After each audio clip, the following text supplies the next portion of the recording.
Boa noite a todos, encarnados e desencarnados que certamente estão conosco, e aquele grupo de espíritos amigos que eu sei que estão sempre comigo. Muito obrigado. Hoje vou abrir um pequeno preâmbulo a pessoas novas que talvez nunca tenham ido a uma sessão espírita como a nossa, e eu vou dar só uma leve explicação antes de começar o estudo. Nós estudamos o Evangelho segundo o Espiritismo, são as passagens de Jesus, são os principais pontos sob a ótica da doutrina espírita. Porque muitas vezes nós lemos até a Bíblia e temos algumas dificuldades de entendimento, porque ali há muitos fatos narrados sob forma de histórias, né, de metáforas. Há um outro parêntese, metáfora é uma figura de linguagem que faz uma comparação. E, por vezes, nós temos essa dificuldade de compreensão, de entendimento. E aqui no Evangelho, ele discorre sobre vários pontos que Jesus tocou quando passou aqui na Terra, explicando para que nós possamos entender realmente o que ele quis passar para nós, o que ele quis dizer para que nós pudéssemos ter uma compreensão melhor dos seus ensinamentos. Então, o Evangelho, ele não se restringe só a um determinado fato. Ele vai tocando em vários fatos que hoje são bastante atuais. Porque, às vezes, há estudos que não tocam. Há, em certas religiões, talvez, um certo preconceito em tocar em certos assuntos. E o nosso Evangelho, ele procura explicar tudo aquilo que a gente hoje ainda tem dúvida, para que nós possamos ter uma compreensão melhor dos ensinos de Jesus. Esse capítulo aqui do meu estudo de hoje é o capítulo 16. Não se pode servir a Deus e a Mamon.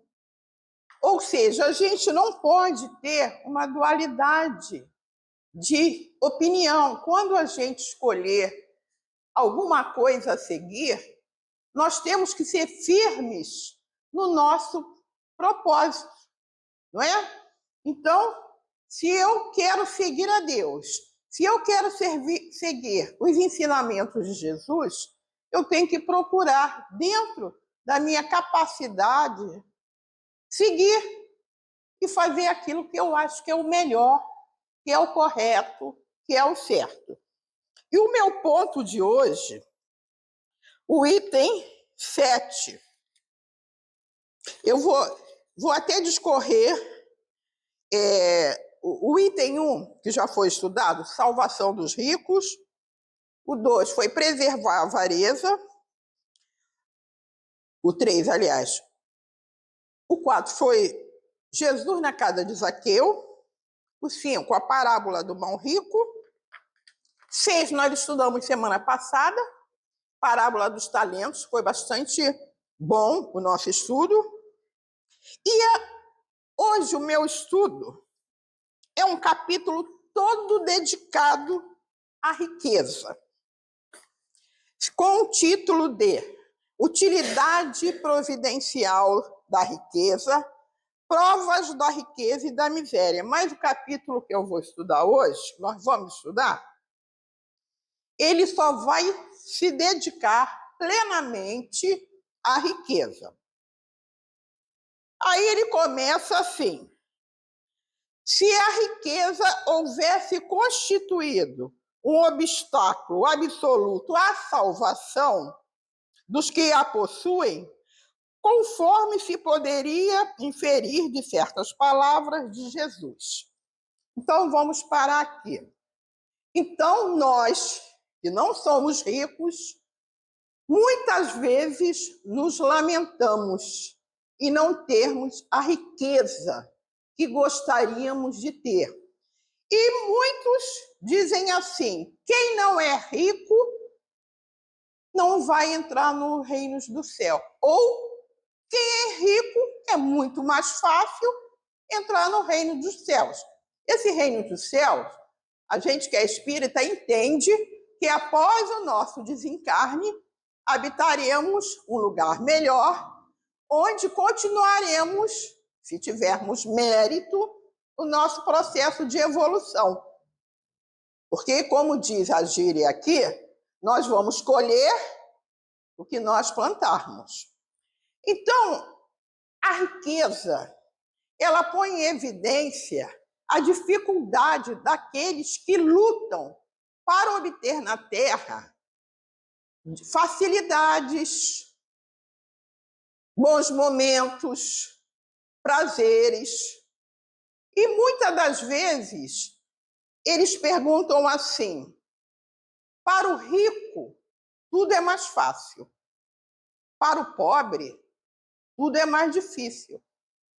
Se a gente observar sob o ponto de vista material, realmente o pobre ele tem que ser nós, lutador, trabalhar, lutar, se aborrecer, enquanto nós achamos que aqueles que dispõem de recursos materiais abundantes, os ricos, são mais felizes que nós. Mas será que realmente o são? Aí ele diz assim: a riqueza é um obstáculo absoluto à salvação, então quem é rico não vai entrar no reino do céu. Porque ele é rico, ele não fez o que deveria fazer, ele não vai entrar no reino dos céus. Aí ele responde: essa interpretação é nossa, é pessoal, e não segundo o Espírito. Por quê? A riqueza seria, para quem a possui, um instrumento de perdição. Então, porque ele é rico, porque ele é milionário, ele não vai entrar no reino dos céus? Não. Por quê? Porque vai depender da maneira pela qual ele vai fazer uso dos recursos materiais que ele tem. Porque no Livro dos Espíritos, não deu para eu pesquisar, há um capítulo que se dedica a essa parte. A necessidade que haja essa desigualdade social. Por quê? Porque quem é rico, quem tem recursos, ele vai criar o quê? Empregos. É o dono da antiga Casa Sendas, é o dono do Amigão. Quantas pessoas esses industriais, dono dessas lojas, empregam? Várias. Porque se todo mundo tivesse no mesmo nível de igualdade, todo mundo possui a mesma coisa, não precisaria trabalhar. Então, essa diferença entre as pessoas, essa desigualdade, se faz necessária sim. Por quê? Porque quem sabe mais, quem tem mais, falando financeiramente, quem tem mais vai ajudar quem tem menos.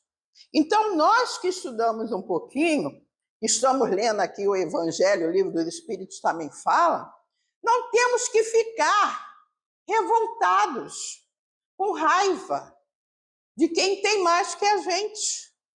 Porque quando encarnamos, nós escolhemos o país que a gente quer nascer, nós escolhemos a nossa sexualidade masculino, feminino, nós escolhemos o tipo de provas que a gente quer passar, as formas básicas que vão contribuir para o nosso progresso. Então, tudo é determinado lá no plano espiritual, porque nós já tivemos outras reencarnações, nós que somos espíritas, né, e há outras religiões, a Rosa Cruz e algumas outras, sabe dessa corrente de encarnações que nós tivemos. Então, nós escolhemos tudo. A cor, os nossos pais, os nossos filhos, o nosso país, o nosso pai, a nossa mãe, e delineamos as provas pelas quais nós temos que passar. Aquelas provas que são essenciais para o nosso progresso.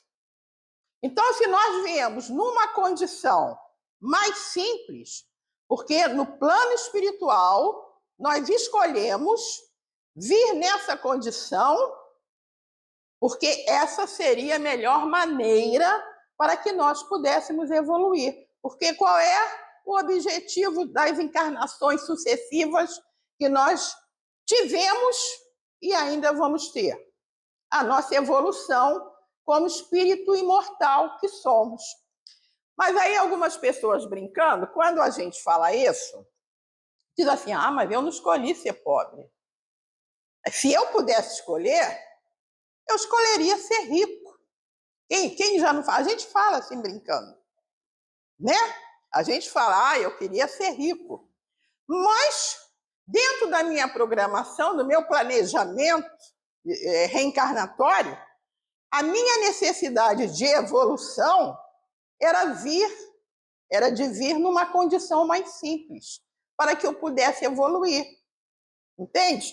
Então, não podemos dizer, como ele começou falando aqui, que todo mundo que é rico não vai evoluir. Que a riqueza é uma condição para o espírito ficar eternamente atrasado. A riqueza vai constituir para ele, se ele souber aplicar, uma forma de evolução também. Por quê? Porque há necessidade de ter as grandes indústrias, as fábricas, para que ele possa empregar várias pessoas que buscam ali o seu sustento. Porque se não houvesse os donos das fábricas, os donos dessas grandes lojas, né? Não teríamos onde trabalhar. Então, há necessidade que o mundo, para que o mundo funcione bem, que haja essa diferença, essa hierarquia de fortunas entre as pessoas. Quem tem mais vai ajudar quem tem menos. Aí vocês perguntam, mas todo mundo que tem mais ajuda quem tem menos? Não. Não.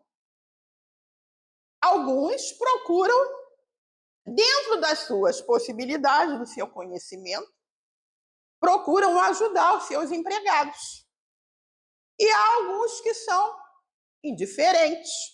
Vieram com aquela prova de ser um grande milionário e fizeram mau uso daquilo que aprenderam. Responderão, porque ele, quando reencarnou, pediu aquela prova. Chegou aqui, não cumpriu aquilo que ele prometeu. Então, na verdade, para alguns, a riqueza funciona como um instrumento de perdição, porque ela é perigosa. Muitos, quando são ricos, se deixam levar pela materialidade, pelas coisas fugazes, e aí se esquecem de olhar pelos seus semelhantes, né? Se deixam levar pelo orgulho, como ele diz aqui, pelo egoísmo, pela vida sensual. Ele se deixa levar pela matéria. Ele desvia a sua atenção da causa que ele prometeu quando aqui reencarnou. E também acontece, outro ponto que eu achei interessante, muitos que foram pobres, a gente até faz esse caso às vezes para alguns jogadores nossos, né? Muitos eram pobres, ficaram ricos, esquecem as suas origens, né? Esquecem as suas origens. Por quê? Porque se deixam levar pela materialidade. Então, não aprenderam ainda.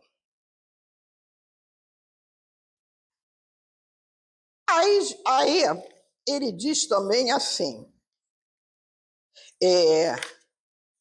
a riqueza pode ser um instrumento de salvação, de evolução, pode. Porque alguns acham, bom, eu já sou pobre, eu já estou salvo. O rico não está salvo. Não.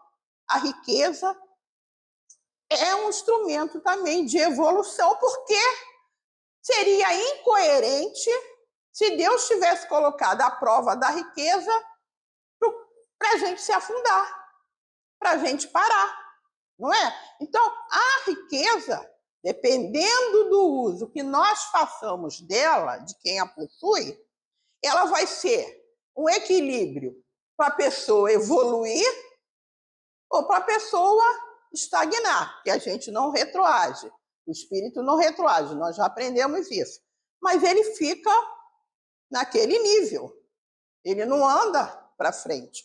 Então, dependendo do uso de quem a possui, ela pode ser um fator de evolução para aquele espírito que veio nessa encarnação com aquela prova. Vai depender exclusivamente dele. Ele fala assim, achei interessante também essa comparação. Quando a pessoa é mordido por uma cobra venenosa, qual é o remédio para ela não morder? Tomar o soro antiofídico, do próprio veneno da cobra. Vocês sabem disso, né? A gente aprende isso na escola. Então, por que ele faz essa comparação? Para que nós possamos entender que, ao mesmo tempo que quem é rico, ele está muito mais exposto a várias tentações, das quais ele poderá se livrar se ele quiser. Dependendo do uso que ele fizer, ele vai se sair vencedor daquela prova que ele pediu quando aqui encarnou. É difícil? É fácil? Gente, não é fácil. Eu acho para quem, aí sou eu falando, eu acho que quem tem essa prova é muito mais complicado, porque ele vai lidar com pessoas que o cercam, que vão sempre impulsioná-lo a cada vez ganhar mais dinheiro. Você é dono de uma fábrica e está dando pouco lucro. O gerente vai, não, nós temos que mudar isso, e às vezes sacrifica os empregados, né? Então, ele tem que estar muito bem focado, com pensamento no alto. Não, eu prefiro ter um lucro menor, mas fazer com que meus funcionários sejam mais felizes, né? Porque é muito difícil a prova da riqueza. Todo mundo acha que a prova da pobreza é pior do que a riqueza. Mas não é não, gente. Na minha opinião, a pessoa rica, ela é muito mais tentada a fazer coisas erradas do que aquele que tem uma vida mais simples, uma vida mais normal. Ele fica mais centrado, mais focado nas coisas que ele tem que fazer. Ele não fica tão tão escravo da matéria, né? Aí o Evangelho cita, quando o moço perguntou a Jesus quais os meios de ganhar a vida eterna, aí Jesus respondeu para ele, desfaze-se de todos os teus bens e segue-me. Ao pé da letra, quando a gente interpreta essa passagem, a gente acha assim, então para eu entrar, para eu conseguir o reino dos céus, eu tenho que dar tudo. Viver na miséria, virar mendigo, para poder entrar no céu. Muitos interpretam essa passagem ao pé da letra, mas aqui ele diz, não é assim. Quando ele cita essa ação que ele tem que fazer, é para ele se desligar dos bens materiais. Ele não vai dar tudo para morar na rua. Ele não vai ter mais aquele apego excessivo as coisas materiais que ele tem. Por quê? Porque esse apego que nós temos aos bens materiais é que é o nosso atraso, é o que nos atrasa para a gente evoluir. Né? É isso que ele fala. Então, nós temos que prestar atenção que esse apego que nós temos aos bens materiais é um obstáculo à nossa salvação. E esse moço que perguntou a Jesus como é que ele entraria no céu, ele achava que como ele seguia tudo direitinho, seguia os mandamentos, ele já estava salvo. Mas Jesus percebeu que ele ainda possuía um certo apego aos bens materiais, porque ele cumpria, conforme diz aqui no ponto, ele cumpria as coisas do Evangelho, mas ainda era extremamente apegado às coisas materiais que ele tinha, e Jesus sabiamente propôs essa maneira dele se salvar. Porque esse homem se considerava honesto, honrado, não fazia mal a ninguém, não tinha causado os danos, mas ele não tinha a qualidade essencial para a sua mudança, para a sua salvação. A abnegação, que eu até usei como sinônimo, o desprendimento, né? Porque fora da caridade não há salvação. Aí alguém pergunta, então temos que abolir a riqueza por prejudicar a nossa evolução como espíritos imortais e por causar tanto males na Terra? Temos que ser conduzidos, então, a uma vida primitiva, a uma vida selvagem, para que nós possamos realmente evoluir? Então, Deus deveria abolir a riqueza, porque a riqueza, de uma certa forma, está prejudicando a nossa evolução. Ele pergunta aqui, não. Por que, então, Deus colocou a riqueza se ela, de uma certa forma, não nos deixa evoluir? Porque é necessário que nós, naquele momento, quem a possui, possa passar por ela, vivenciar. Porque nós, como espíritos imortais que somos, nós sabemos que temos que passar por diversas etapas e temos que ter diferentes habilidades. Numa encarnação, eu dou para a música. Eu posso vir na outra, dar para a pintura. E assim o espírito vai galgando todo o seu processo de evolução. A gente não consegue evoluir totalmente numa encarnação. Nós temos que ter várias reencarnações para a gente conseguir evoluir. E aí ele volta a falar, então, por que não abolimos a riqueza da face da terra? Porque ela prejudica a nossa felicidade futura e por ser a causadora de tantos males na terra.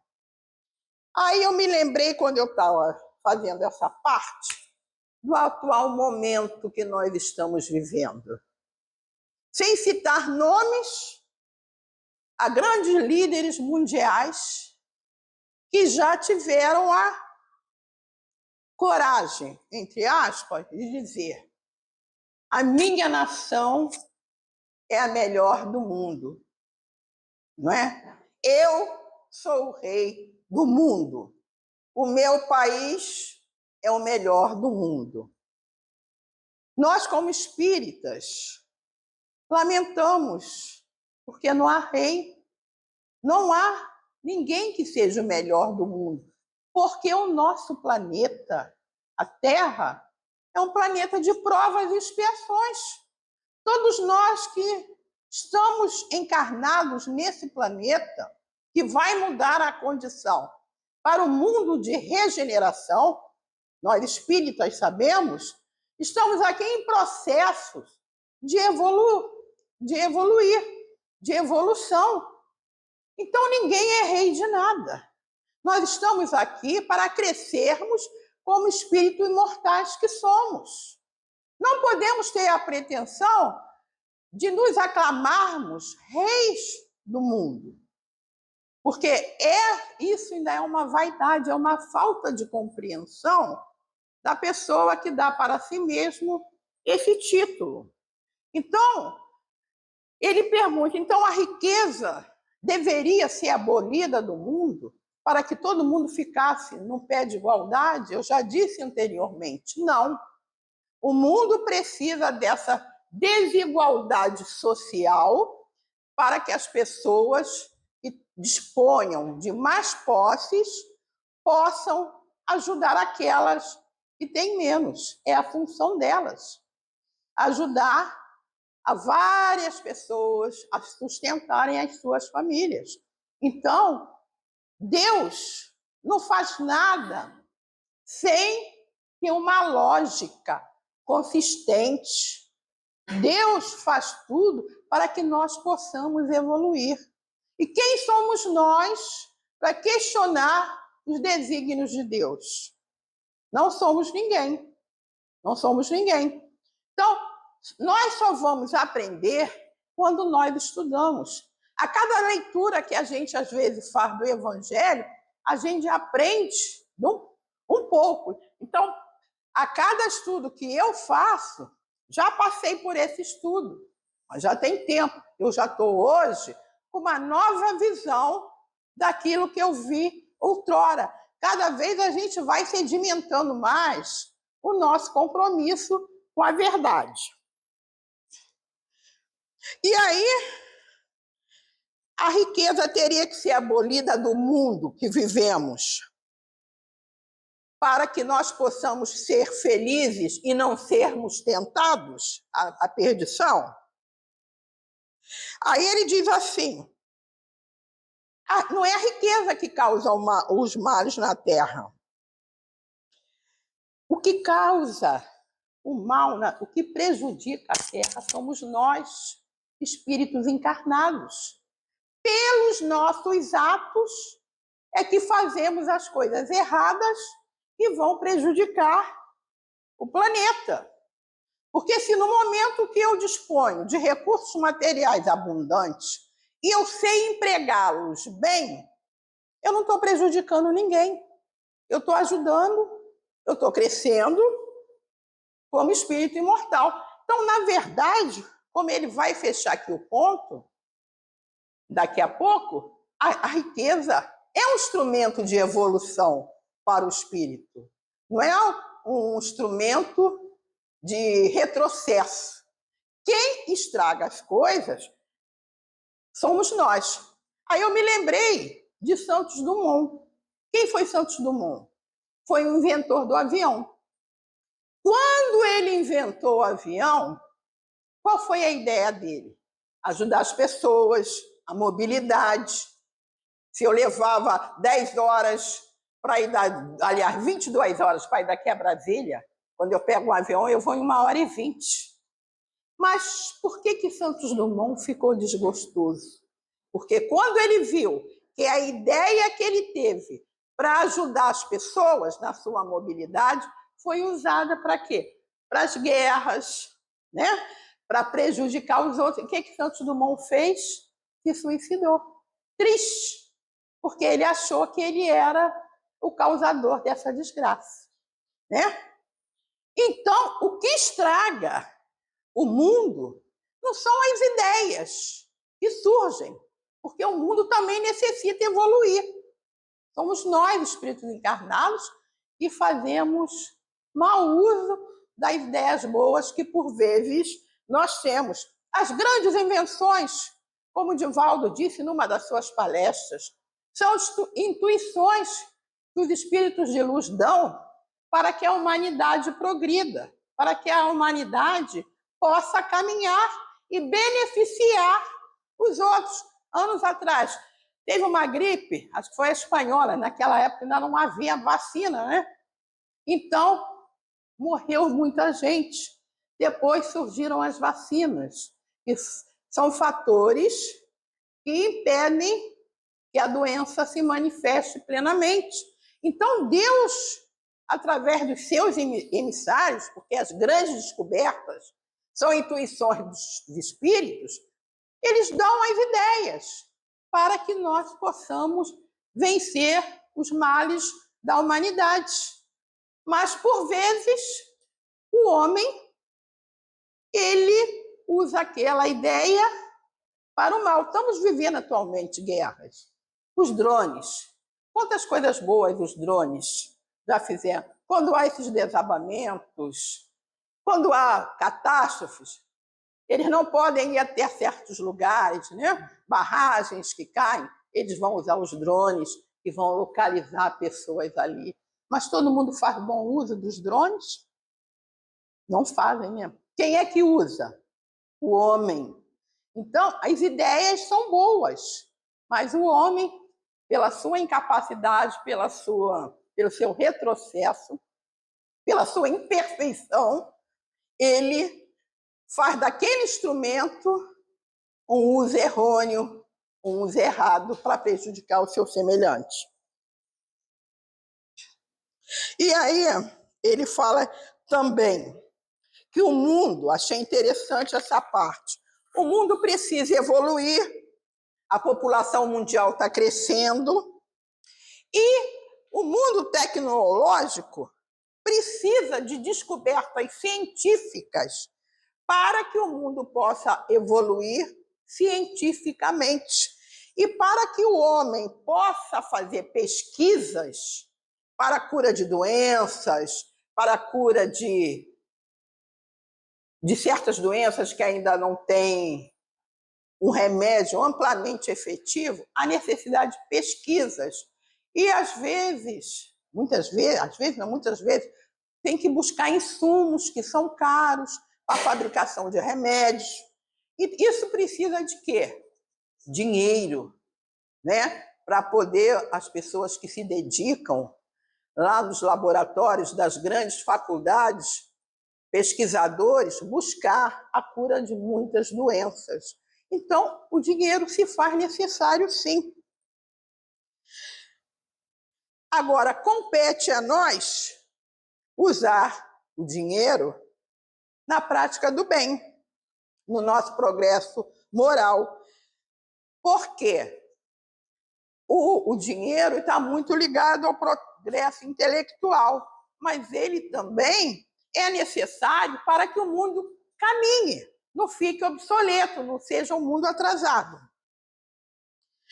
O homem tem a missão no nosso planeta de trabalhar para melhorar as nossas condições de habitantes do planeta. E aí ele fala ainda também que a população do mundo, como nós sabemos, está crescendo.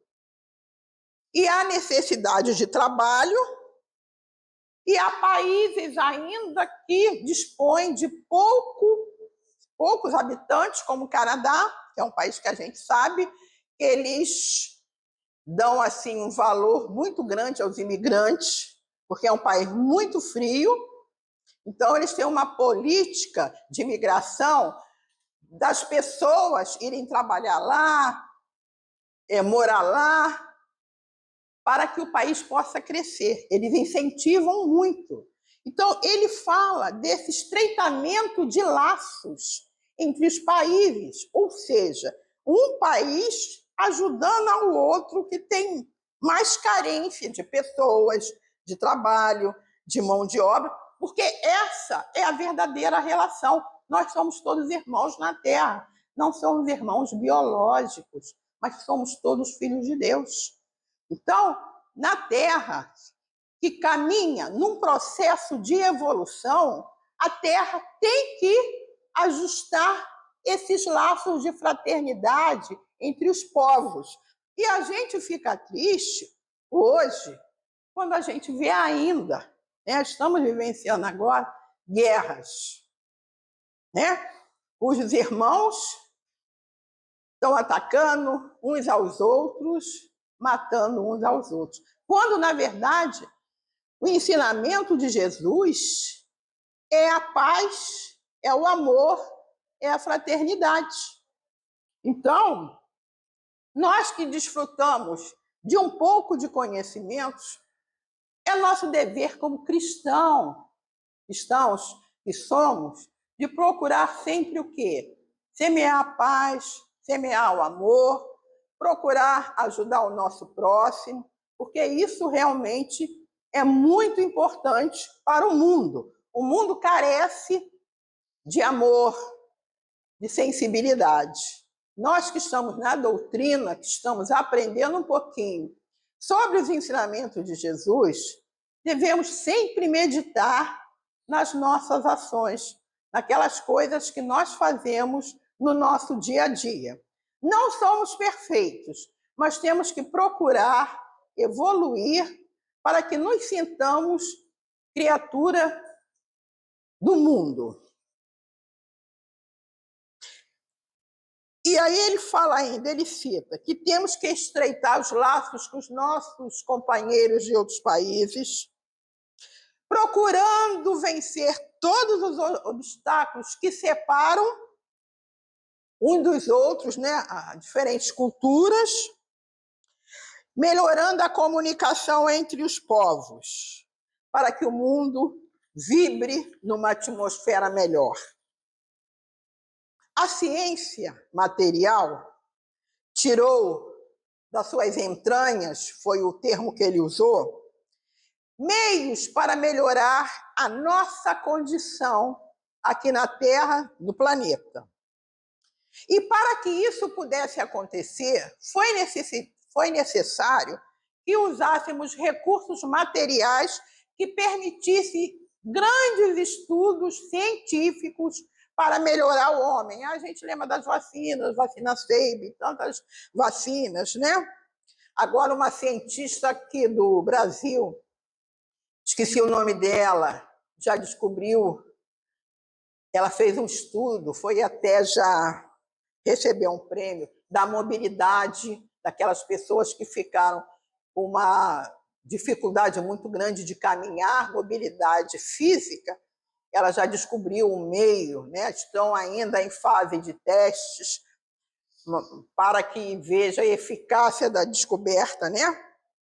Esses trabalhos de busca necessitam de verbas para que eles possam acontecer, para facilitar a convivência humana e facilitar a convivência daqueles que se encontram enfermos. Mais tarde, nós, quando tivermos mais evoluídos, compreenderemos a necessidade dessa fraternidade entre todos nós, entre os irmãos na Terra. E a riqueza, ainda hoje, não pode ser mal entendida. Ela é primordial e nós temos que entendê-la como um fator essencial de progresso, de trabalho, de atividades, de pesquisas, etc. Então, nós não podemos nos lamentar da nossa situação econômica. Se estamos passando por dificuldades, temos que passar, porque nós somos espíritos imperfeitos em busca da evolução. E a cada etapa da nossa vida que nós conseguimos superar, é um fator de progresso, é um fator de evolução. Então, não devemos nos vitimizar, vivermos nos lamentando, reclamando, porque tudo tem uma razão de ser.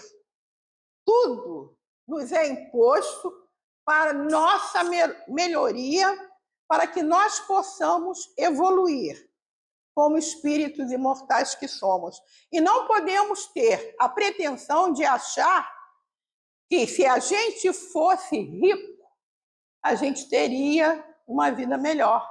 Porque há um ditado popular muito sábio no nosso meio que diz assim: quantas vezes nós já não falamos? O dinheiro não é tudo. Porque a gente sempre acha, quem é rico está numa boa. Não tem problema financeiro, tem iate, viaja. Mas, em alguns casos, quando a gente tem conhecimento, a gente vê o quê? Que aquela pessoa que nós julgamos que está vivendo uma vida extremamente feliz, ela é mais infeliz do que a gente. E, por vezes, eu acredito que todos nós que aqui estamos, temos alguns conhecidos que, às vezes, a gente achava que estava numa boa, né? Como diz a gíria popular, mas quando a gente se aproxima para conversar, nós verificamos que aquela pessoa tem uma vida muito mais complicada, muito mais infeliz do que a nossa. Aí nós falamos assim, poxa, eu me achava infeliz, mas estou vendo que o fulano está numa situação pior do que a minha. E eu não queria estar no lugar dele. Nós não falamos assim? A gente fala assim. Então, queridos irmãos, que nós possamos a cada dia agradecermos a Deus pela situação que nós estamos, que nós possamos sempre pedir a Deus por tudo que nós temos, por tudo que nós recebemos, e pedir a Deus forças para que nós possamos continuar na nossa trajetória evolutiva, porque nunca estamos sozinhos.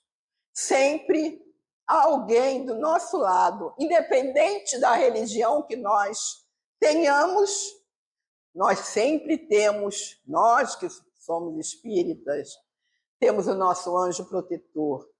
Mas nós sabemos que desde o momento em que nascemos, nós temos um espírito amigo, alguns chamam de anjo de guarda, que está sempre ao nosso lado, nos protegendo, nos amparando, e às vezes nós temos as intuições. Fulano, a gente vai fazer alguma coisa, a gente às vezes não faz, aí a gente teima e faz o que não deveria fazer, mas depois a gente reflete, fala assim, eu não deveria fazer e eu fiz, mas bem que eu fui avisado para não fazer. Que nós possamos seguir sempre adiante, na certeza de que Jesus está sempre conosco, nos protegendo, nos amparando em todos os momentos da nossa vida. Porque a vida sem Jesus não é a vida. Ele deu a sua prova na cruz para nos salvar. E nós, filhos, irmãos, por vezes, somos mal agradecidos pelo bem que ele prestou para nós. Que nós possamos meditar sempre nos ensinamentos do Mestre, para que sigamos um caminho de paz, de amor, de caridade, procurando sempre olhar pelo nosso próximo e que possamos seguir a nossa trajetória sobre a égide de Jesus, buscando sempre praticar o amor e a caridade. Graças a Deus.